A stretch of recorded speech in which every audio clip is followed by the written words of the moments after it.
January 5, 10th, 1940, the North Sea ***. The gray waters of the North Sea rolled beneath a steel-colored sky, their surface disturbed only by the rhythmic churning of U-boat periscopes cutting through the swells. Captain Lieutenant Hans Werner stood in the conning tower of U-47, his weathered hands gripping the cold metal as he surveyed the distant coastline of Britain through his binoculars.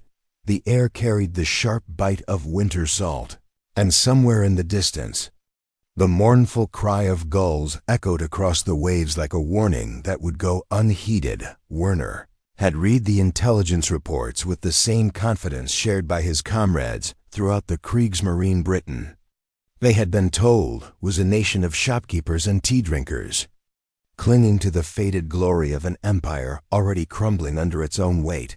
The Royal Navy, though numerically superior, was spread thin across global commitments, its officers supposedly more concerned with tradition than tactics, its men soft from years of peacetime routine. The Führer himself had declared that the British lacked the stomach for a real fight, that they would sue for peace once they felt the true weight of German might. As Werner's submarine slipped beneath the dark waters, heading toward what the German High Command believed would be easy prey, he could not have known that he was about to encounter something that would shatter every assumption the Third Reich held about their island adversaries, the British Isles. Wrapped in their protective shroud of mist and maritime tradition, harbored a resolve that had been forged over centuries of standing alone against continental powers. A quiet determination that would soon prove more formidable than any fortress wall or steel barrier. The German war machine had swept across Europe with unprecedented speed and efficiency. Poland had fallen in 27 days, Denmark in hours, Norway in weeks. The Wehrmacht's combined arms tactics had proven devastatingly effective against armies that fought by the old rules, and the Luftwaffe had demonstrated air superiority that seemed almost mystical in its precision. German military planners, studying their maps in the comfortable war rooms of Berlin, had every reason to believe that Britain would follow the same pattern of swift capitulation that had characterized their continental victories. But Britain was different. Britain was an island. The psychological impact of that geographical reality extended far beyond mere strategic considerations. For over 800 years, no foreign army had successfully invaded the British Isles, the English Channel. That narrow strip of often turbulent water had served as more than a physical barrier. It had become a symbol of British separateness, of their ability to stand apart from continental conflicts while maintaining their own course. This insularity had bred not isolation, but a particular kind of stubborn independence, a national character that viewed compromise with invaders not as pragmatism, but as betrayal of everything their ancestors had died to preserve. The German assessment of British military capabilities was based on outdated intelligence and wishful thinking. Admiral Erich Raeder, commander of the Kriegsmarine, had assured Hitler that the Royal Navy, while possessing superior numbers, lacked the fighting spirit of their predecessors who had faced Napoleon's fleets. The British, Raeder argued, had grown complacent during the long peace, their officers more skilled at ceremonial parades than naval warfare, their enlisted men more familiar with rum rations than real combat. This fundamental misunderstanding of British naval culture would prove catastrophic for German submarine operations. The Royal Navy of 1940 was not the peacetime force that German intelligence imagined. Many of its senior officers were veterans of the Great War, men who had learned their trade in the brutal crucible of Jutland and the Atlantic convoy battles. They understood that naval warfare was not about individual heroics or dramatic gestures, but about systematic professionalism, technological innovation, and the unglamorous work of logistics and intelligence that kept ships at sea and weapon systems functioning. More importantly, the German leadership failed to grasp the depth of British institutional memory. The Royal Navy carried within its traditions the accumulated wisdom of centuries of maritime warfare. From the Spanish Armada to Trafalgar, from the American War of Independence to the Napoleonic conflicts, this was not merely historical nostalgia, but practical knowledge embedded in doctrine, training, and tactical thinking. British naval officers studied not just contemporary threats, but historical patterns of naval warfare, understanding that the sea imposes certain constants that transcend technological change. The first indication that German assumptions about British naval competence were dangerously flawed came not in a dramatic surface engagement, but in the quiet, methodical work of intelligence and code-breaking that the British had elevated to an art form at Bletchley Park, a Victorian country house that had been transformed into Britain's most secret weapon. Teams of mathematicians, linguists, and cryptographers worked around the clock to penetrate German communications. Code-breaking effort represented everything that German intelligence had failed to understand about British capabilities. This was not the work of aristocratic amateurs or hidebound traditionalists, but of some of the most brilliant minds in Britain, drawn from universities, industry, and the professions, united by a common determination to defeat fascism through the application of rigorous intellectual discipline. Alan Turing, Gordon Welchman, and their colleagues approached the problem of German codes with the same methodical precision that British engineers brought to designing radar systems or British scientists applied to developing new explosives. Breakthrough came gradually. Then suddenly, by early 1940, British codebreakers were reading significant portions of German naval communications, providing the Admiralty with intelligence that allowed them to position ships and aircraft with devastating effectiveness. German U-boat commanders, accustomed to operating with the advantage of stealth and surprise, found themselves anticipated, intercepted, and attacked with a frequency that seemed to defy statistical probability. U-47, Werner's submarine, had been one of the most successful boats in the German fleet. Responsible for the daring penetration of Scapa Flow and the sinking of the battleship Royal Oak, Werner and his crew were among the elite of the Kriegsmarine, men who had proven their courage and skill in some of the war's most dangerous operations as they approached the British convoy routes in January 1940. They carried with them not just the confidence of personal experience, but the collective arrogance of a military machine that had yet to meet serious resistance. The convoy they encountered on that gray January morning appeared to conform to German expectations. Merchant ships of various sizes and ages, heavily loaded with cargo, maintained the steady but vulnerable formation that made them such attractive targets for submarine attack. The escort appeared light, a few destroyers and corvettes that looked more ceremonial than threatening in the pale morning light. Werner studied the formation through his periscope, calculating angles of attack and escape routes with the professional competence that had made him one of Germany's most decorated submarine commanders. What Werner could not see was the invisible network of intelligence, communication, and coordination that surrounded his submarine like a closing trap. British listening posts had been tracking U-47's radio transmission since it left port, triangulating its position and probable course with increasing accuracy. The convoy's apparent vulnerability was partially deliberate. The British had learned that the most effective anti-submarine tactics required drawing U-boats into positions where they could be attacked by forces they could not detect or evade high above the convoy, beyond the range of German lookouts. British aircraft maintained constant surveillance, their crews in radio contact with both the escort vessels and with Coastal Command, stations that could dispatch additional forces within minutes. These aircraft represented another area where German intelligence had fundamentally misjudged British capabilities. The Royal Air Force's Coastal Command had developed anti-submarine techniques that combined new technology with innovative tactics, creating a level of air-sea coordination that no other navy had achieved. British approach to anti-submarine warfare reflected their broader military philosophy.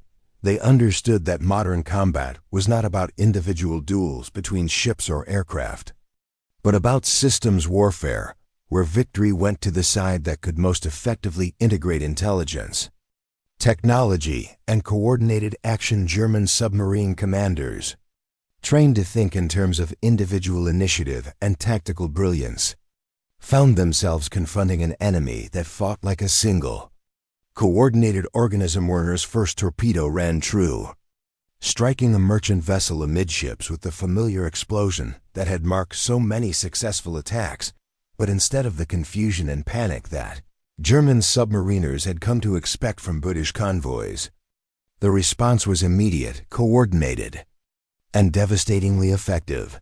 The escort vessels moved not in the random patterns of frightened ships, but in the precise formations of a carefully rehearsed plan. Within minutes, U-47 found itself under attack by forces that seemed to know exactly where it was, even when submerged. The British destroyer HMS Wolverine, commanded by Lieutenant Commander James Rowland, approached the submarine's position with the methodical precision of a surgeon. Rowland was a veteran of the Great War who had spent the interwar years studying German submarine tactics, analyzing the lessons of 1917-1918, and developing new techniques for underwater detection and attack. His crew had trained relentlessly in the art of submarine hunting, practicing coordinated attacks until they could execute complex maneuvers. Without conscious thought, what followed was not the chaotic melee that German submariners expected from British anti-submarine efforts, but a carefully orchestrated demonstration of tactical superiority. The British had developed new underwater detection equipment that allowed them to track submerged submarines with unprecedented accuracy. Their depth charges were programmed to explode at precisely calculated depths and intervals, creating overlapping fields of destruction that left little room for evasion. More importantly, the British had learned to fight as a team. While Wolverine pressed its attack on U-47, other escort vessels maintained their protection of the convoy, ensuring that no additional submarines could exploit the apparent concentration on a single target. Aircraft circled overhead, ready to attack any submarine that might surface in an attempt to escape. The coordination was so smooth, so professional, that it seemed almost casual, the mark of a military force that had thought deeply about its mission and trained extensively to execute it. Werner, trapped in his steel coffin beneath the North Sea, experienced the first intimation of a truth that would soon become apparent to the entire German military establishment. The British were not the weak, disorganized opponents that Nazi propaganda had described. They were professional warriors who had spent years preparing for exactly this kind of conflict, who understood their own strengths and weaknesses with ruthless clarity, and who possessed the institutional discipline to execute complex operations under extreme pressure.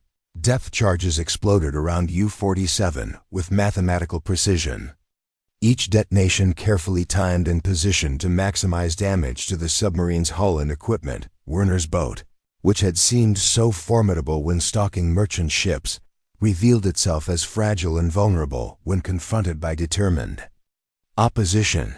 The psychological impact was as devastating as the physical damage.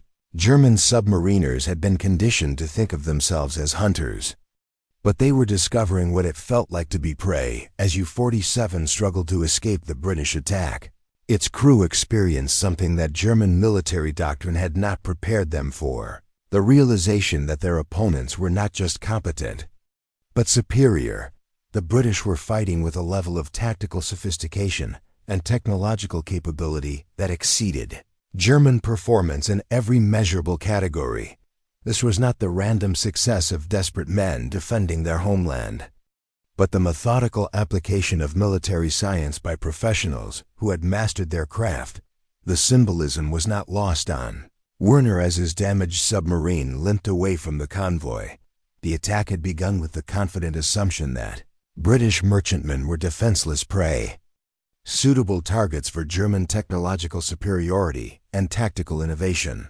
It ended with the recognition that the British had developed anti-submarine capabilities that made German U-boats more liability than asset when confronted by competent opposition, but the lesson extended beyond naval tactics. Werner and his crew had encountered something that challenged the fundamental assumptions underlying German war strategy: the discovery that British military forces were not weakened by democracy, but strengthened by it. The coordination they had witnessed, the technological sophistication of British equipment, the professional competence of British personnel, all reflected a society that had channeled its resources and talent toward military effectiveness with remarkable success. The German assessment of British society had been fatally flawed from the beginning. Nazi ideology insisted that democratic societies were inherently weak, that their emphasis on individual rights and political debate made them incapable of the unified action necessary for military success. German military planners assumed that British political divisions, class consciousness, and respect for individual liberty would prevent the kind of total mobilization that characterized fascist states. This misunderstanding reflected a deeper failure to comprehend the nature of British political culture. Democracy, as practiced in Britain, was not a weakness that prevented effective action, but a strength that enabled it. The British political system had evolved over centuries to balance individual freedom with collective necessity, creating institutions that could mobilize national resources while maintaining popular support. When the British declared war on Germany, they did so not as subjects compelled by authoritarian decree, but as citizens who had chosen to fight for principles they considered worth defending. The industrial mobilization that supported British naval operations demonstrated this democratic strength. In practical terms, British shipyards, aircraft factories, and armaments plants had been converted to wartime production not through slave labor or ideological compulsion, but through the voluntary cooperation of workers who understood that their survival depended on military success.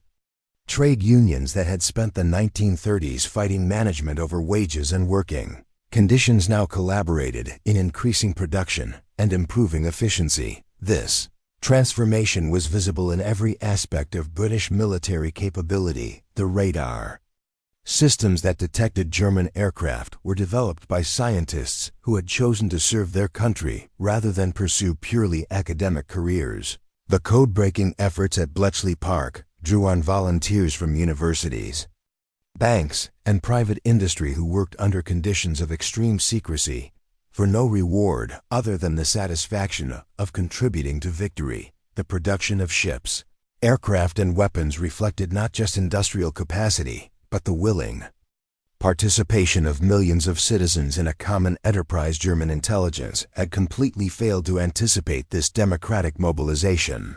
Nazi ideology assumed that only totalitarian states could achieve total war, that democratic societies lacked the discipline and unity necessary for sustained military effort. The reality proved exactly the opposite. British democracy provided a flexibility and resilience that totalitarian systems could not match. The naval war provided dramatic evidence of this democratic advantage. British naval officers were trained to exercise independent judgment, to adapt to changing circumstances, and to coordinate with other services and allied forces. German naval officers, despite their technical competence, operated within a command structure that discouraged initiative and innovation. The result was that British forces consistently outperformed German forces in situations that required rapid adaptation to unexpected circumstances. Convoy system itself exemplified British institutional strengths, organizing merchant shipping into protected convoys required unprecedented cooperation between naval forces, civilian shipping companies, and government agencies. It demanded the coordination of schedules, routes, and resources on a scale that had never been attempted in military history. The success of the convoy system reflected not just British maritime experience, but their ability to create new institutions and procedures that served military necessity while maintaining democratic accountability. By the spring of 1940, German submarine commanders were reporting results that contradicted every assumption.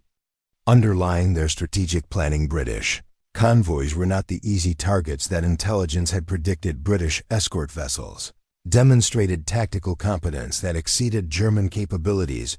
British anti-submarine aircraft attacked with a frequency and effectiveness that suggested comprehensive surveillance of German operations. Most disturbing from the German perspective was the evidence that British performance was improving at a rate that suggested systematic learning and adaptation. Early British convoy operations had shown the confusion and inefficiency that German planners expected. But within months, British forces were demonstrating coordination and effectiveness that surpassed German standards. This was not random luck or desperate improvisation, but the result of institutional processes that identified problems, developed solutions, and implemented improvements with remarkable speed. The German submarine campaign, which had been conceived as a quick method for forcing British surrender, was becoming a strategic liability. U-boat losses were mounting while British merchant shipping continued to deliver the supplies necessary for continued resistance. More importantly, the submarine war was demonstrating German technological and tactical inferiority in ways that could not be concealed from the German public or from neutral observers. The psychological impact on German military personnel was profound.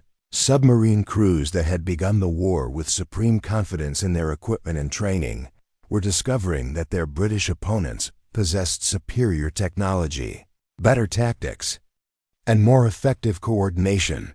The myth of German military superiority, which had been central to Nazi propaganda and German morale, was being systematically destroyed by the reality of British competence. Werner's experience aboard U-47 was replicated throughout the German submarine fleet. Commanders who had expected to find easy targets and disorganized opposition instead encountered professional adversaries who seemed to anticipate German moves and counter them with devastating effectiveness.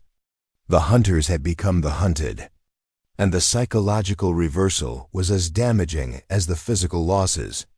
But the naval war was only one dimension of British resilience that confounded German expectations. The Battle of Britain, which began in earnest during the summer of 1940, provided even more dramatic evidence that Nazi assumptions about British capabilities were fundamentally flawed. German Air Force planners approached the battle for air superiority over Britain with the same overconfidence that had characterized their naval strategy. The Luftwaffe had achieved air superiority over Poland, Norway, France, and the Low Countries with relative ease. German pilots were experienced combat veterans flying aircraft that had proven their effectiveness in multiple campaigns. The British, by contrast, were perceived as having limited combat experience and aircraft of questionable capability.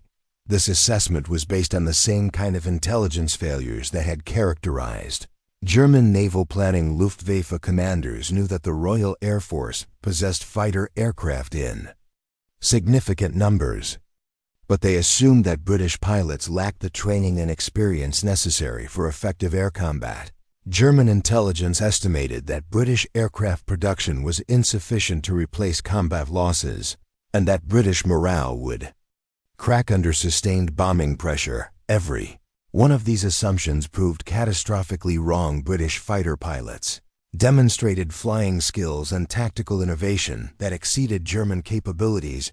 British aircraft production not only replaced combat losses but actually increased throughout the battle British civilian morale, rather than cracking under bombing pressure, hardened into determined resistance that strengthened rather than weakened the war effort. The radar systems that had been developed in British laboratories provided fighter command with intelligence capabilities that German planners had not anticipated. British pilots could be vectored to intercept German formations with precision that seemed almost supernatural to Luftwaffe crews accustomed to achieving surprise through superior intelligence.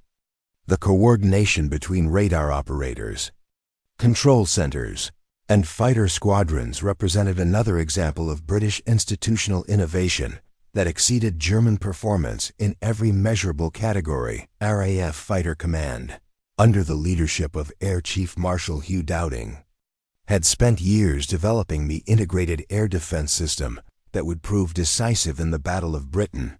Dowding understood that air superiority could not be achieved through individual pilot heroics or superior aircraft performance alone, but required systematic coordination of intelligence, communication, and tactical response. The system he created represented the same kind of institutional innovation that characterized British success in anti-submarine warfare, the application of scientific method to military problems, implemented through professional competence and democratic cooperation. The psychological impact on German aircrews was similar to the experience of submarine personnel. Luftwaffe pilots, who had grown accustomed to achieving air superiority through superior numbers and tactics, found themselves confronting opponents who seemed to possess advantages in every aspect of air combat. British fighters appeared with remarkable frequency at exactly the right time and place to intercept German formations. British pilots demonstrated flying skills that exceeded German training standards. British aircraft proved more durable and effective than German intelligence had suggested. The symbolic significance of British resistance during the summer and fall of 1940 extended far beyond the immediate military results. German strategy had been based on the assumption that quick, decisive victories would demoralize opponents and encourage neutrals to accommodate German demands rather than risk similar treatment. The prolonged British resistance demonstrated that German military superiority was not as overwhelming as Nazi propaganda claimed, and that determined opposition could successfully resist German attack. This demonstration effect was particularly important for American public opinion. President Franklin Roosevelt and his advisors had been searching for evidence that British resistance was militarily viable rather than merely symbolic. The success of British forces against German submarine and air attacks provided the justification for American material support that would eventually evolve into full military alliance. German failure to defeat Britain quickly thus ensured that Germany would eventually face the combined resources of the British Empire and the United States, a strategic disaster that resulted directly from German misunderstanding of British capabilities. The industrial dimension of British resistance provided additional evidence of democratic strengths that German planners had failed to anticipate. British aircraft production increased throughout 1940 despite German bombing attacks on industrial facilities. British shipbuilding replaced merchant losses while simultaneously expanding naval construction. British scientific research continued to produce technological innovations that enhanced military effectiveness. This industrial performance reflected the successful mobilization of democratic society for total war. British workers increased productivity not through coercion or ideological compulsion, but through voluntary cooperation in a cause they understood and supported. British managers and engineers solved production problems through innovation and adaptation rather than bureaucratic compliance. British scientists pursued military research with the same intellectual rigor they had previously applied to purely academic questions. The contrast with German industrial performance was striking. Despite the advantages of slave labor and totalitarian control, German production failed to match British achievements in many critical categories. German aircraft production peaked earlier and declined more rapidly than British production. German naval construction never achieved the coordination and efficiency that characterized British shipyards. German scientific research, hampered by ideological interference and institutional rivalry, produced fewer practical innovations than British laboratories. The economic mobilization that supported British military resistance demonstrated another dimension of democratic strength. That Nazi ideology had failed to comprehend democratic societies, when properly organized, could achieve levels of voluntary cooperation and productive efficiency that exceeded totalitarian performance. The British war economy represented not the weakness of democratic institutions, but their strength when directed toward clearly understood national objectives.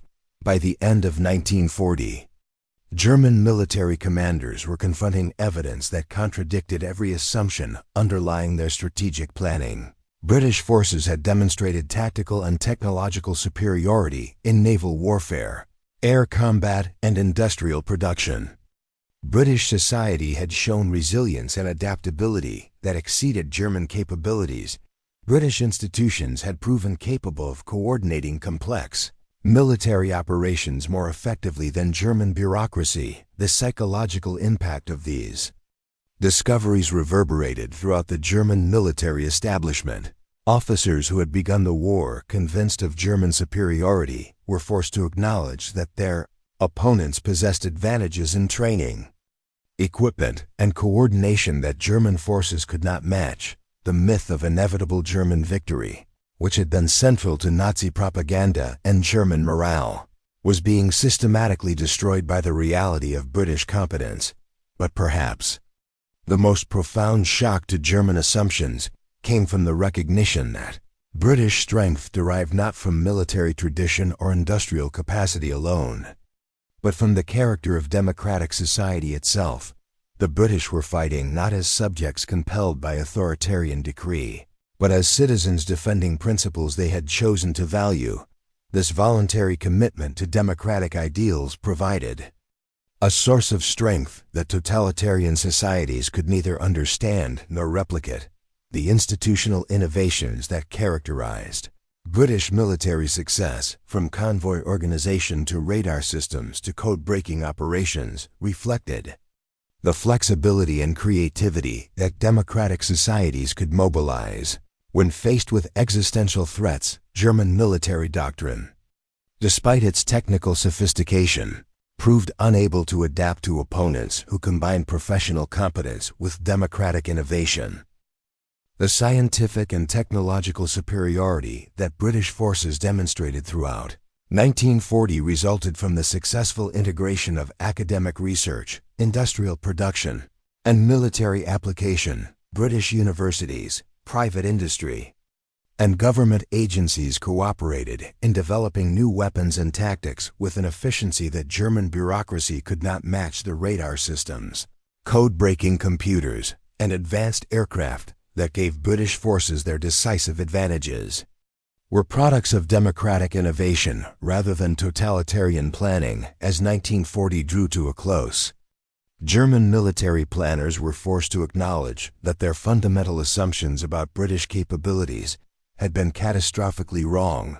The British were not weak, disorganized, or demoralized. They were professional warriors fighting with technological advantages and institutional strengths that exceeded German performance in every significant category. The strategic implications of this recognition were profound. Germany had based its entire war strategy on the assumption that quick victories over isolated opponents would prevent the formation of effective coalitions. Against German power, British resistance had not only survived German attack but had demonstrated capabilities that attracted support from other democratic societies. The United States, the Soviet Union, and the British Commonwealth were beginning to coordinate their opposition to German expansion, creating the Grand Alliance that would eventually prove decisive. The winter of 1941 marked a turning point in German perceptions of their opponents. Intelligence reports from all theaters of operation confirmed that British forces possessed advantages that German commanders had not anticipated and could not counter with existing resources. The submarine war had become a strategic liability rather than an asset. The air war over, Britain had failed to achieve its objectives while demonstrating British technological and tactical superiority. The economic war had revealed British industrial capabilities that exceeded German performance despite apparent resource disadvantages. Most disturbing from the German perspective was the evidence that British capabilities were continuing to improve.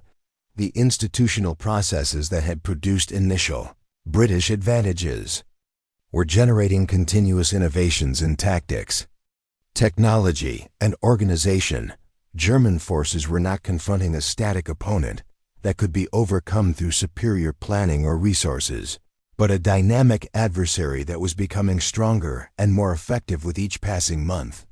Psychological transformation of German military personnel was visible in reports from all services.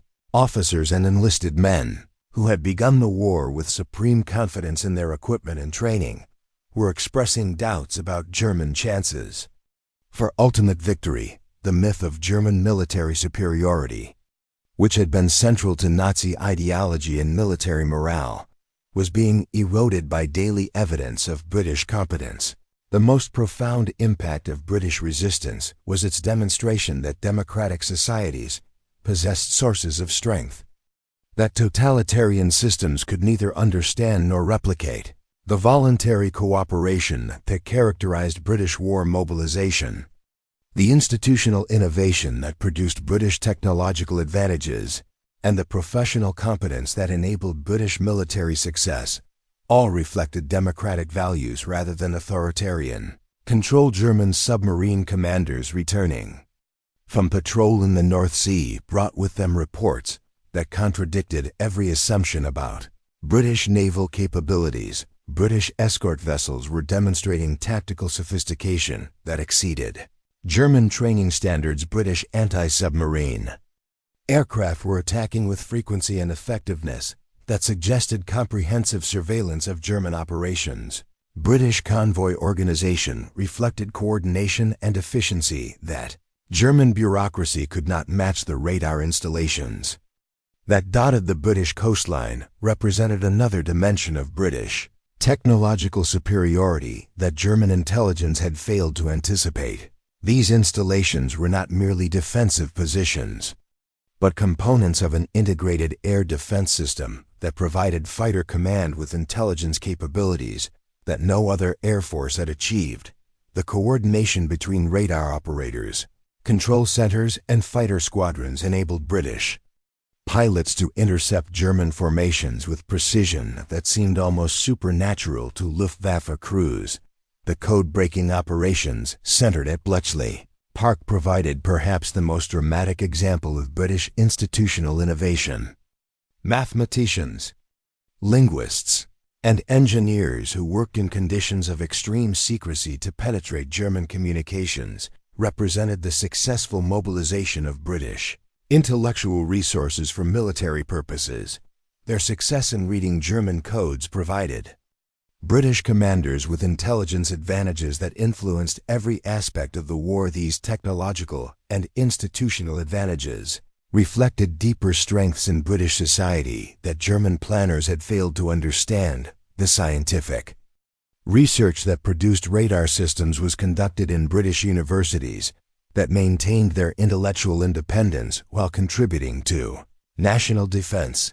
The industrial production that supported British military operations was organized through voluntary cooperation between management and labor, rather than authoritarian compulsion. The military operations that demonstrated British tactical superiority were planned and executed by professional officers who exercised independent judgment within clearly understood strategic objectives. By the spring of 1941, German military commanders were confronting a strategic situation that bore no resemblance to their original planning assumptions.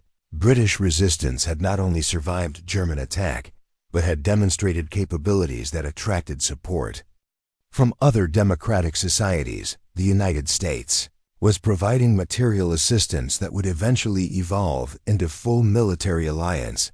The Soviet Union, despite its ideological differences with Britain, was beginning to coordinate opposition to German expansion. The British Commonwealth nations were mobilizing resources that would provide Britain with global support. The formation of this grand Alliance against German power represented the ultimate failure of German strategy. Nazi planners had assumed that quick victories would prevent effective opposition from coalescing. But British resistance had provided the time and demonstration of viability that enabled other nations to join the fight against fascism. The strategic initiative that Germany had possessed in 1939 was passing to a coalition that combined British professional competence with American industrial capacity and Soviet manpower. Symbolic significance of British resistance extended far beyond its immediate military impact. The successful defense of democratic institutions against totalitarian attack provided inspiration for resistance movements throughout occupied Europe. The demonstration that professional military forces committed to democratic values could defeat Nazi Germany encouraged populations under German occupation to maintain hope and organize opposition. The psychological transformation that British resistance produced in German military thinking was profound and irreversible.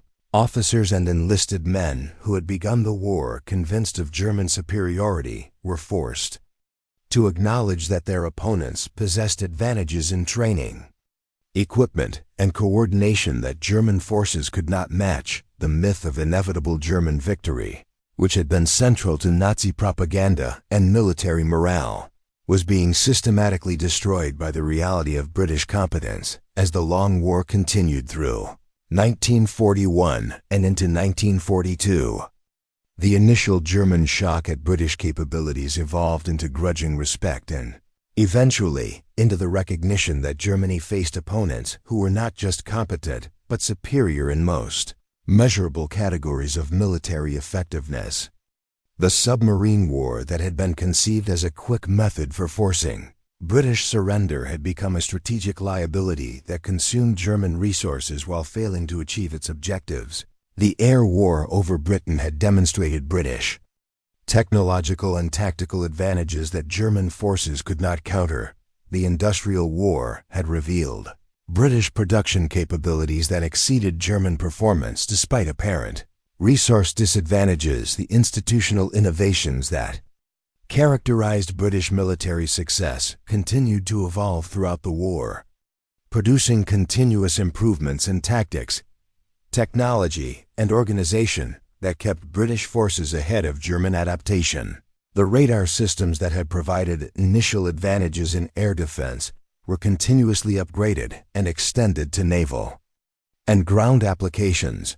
The code-breaking operations that had given British commanders intelligence advantages were expanded to cover all German communications. The convoy organization that had protected British merchant shipping was refined and extended to global operations.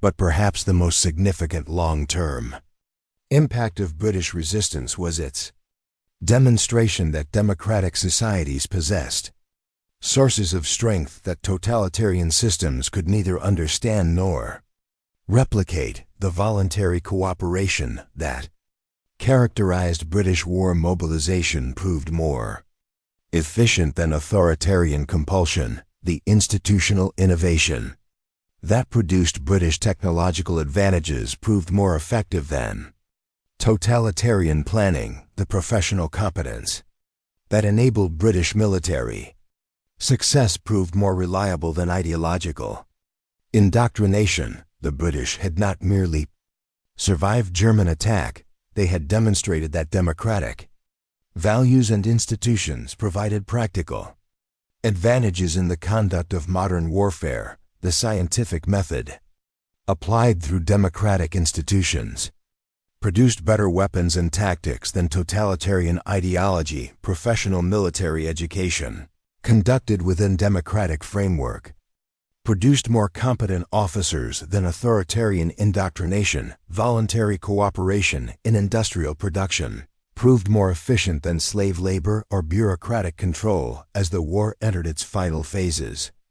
German military personnel who had survived the initial shock of British competence were forced to confront an even more disturbing reality: that their opponents were not just militarily superior, but morally superior as well. The democratic Societies they had been taught to despise as weak and decadent had proven more effective in every aspect of modern warfare while maintaining the individual liberties and political institutions that totalitarian societies had sacrificed in pursuit of military power. The fog that had shrouded the British Isles on that January morning in 1940, when U-47 first encountered truly professional opposition, had long since lifted, revealing a landscape transformed by war but unconquered by force. The church bells that had rung across Britain during the darkest days of 1940, calling citizens to resistance against seemingly overwhelming odds, continued to ring in 1945 as symbols of democratic endurance and ultimate victory in the end. The German discovery of what the British could really do had proven far more significant than any single battle or campaign. It was the recognition that democratic societies, when properly organized and motivated, possessed sources of strength that exceeded anything totalitarian systems could mobilize. The British had demonstrated that professional competence, technological innovation, and voluntary cooperation were not signs of weakness but foundations of power, power that would ultimately prove decisive in the greatest conflict in human history. The quiet determination that had sustained British resistance through the darkest hours of 1940 had evolved into the confident strength that would help liberate Europe and defeat fascism, the shopkeepers and tea drinkers that German propaganda had dismissed as easy targets had proven to be warriors whose commitment to democratic values made them more formidable opponents than any totalitarian army. The island nation that Hitler had expected to sue for peace had instead become the unsinkable aircraft carrier from which the democratic world launched its ultimate victory over tyranny. The lesson was written in the cold waters of the North Sea, where U-47 had learned the first bitter truth about British capabilities. Inscribed in the skies over London, where Luftwaffe pilots had discovered the meaning of professional air defense, and embodied in the countless acts of quiet courage that transformed ordinary British citizens into the guardians of democratic civilization. The enemy had indeed underestimated Britain, and in discovering what the British could really do, they had encountered not just military defeat, but the enduring power of free societies to defend the values that make human life worth living.